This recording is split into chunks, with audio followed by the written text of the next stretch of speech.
అనగనగా ఒక నగరంలో ఒక టోపీల వ్యాపారి ఉండేవాడు. అతను తన వ్యాపారాన్ని ముగించుకొని ఇంటికి తిరిగి వస్తూ అలసిపోవడం వలన దారిలో ఒక పెద్ద చెట్టు కింద సేద తీరుదాం అనుకున్నాడు. కాసేపటికి ఆదమరిచి నిద్రించాడు. అదే చెట్టు మీద చాలా కోతులు ఉన్నాయి.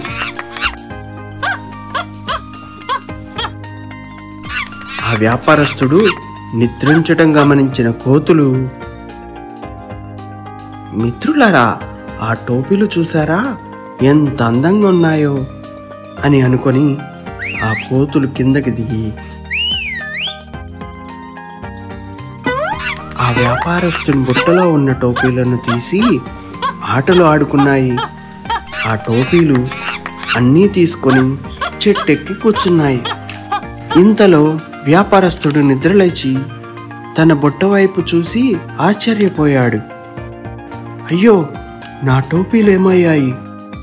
అక్కడ కోతులు టోపీలు పెట్టుకొనడం చూసి ఆశ్చర్యపోయాడు. ఏయ్, నా టోపీలు ఇచ్చేయండి అంటూ అడిగాడు.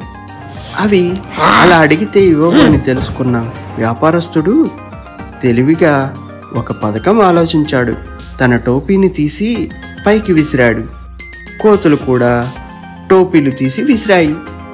ఆ తర్వాత తన టోపీ తీసి నేల మీదకు విసిరాడు.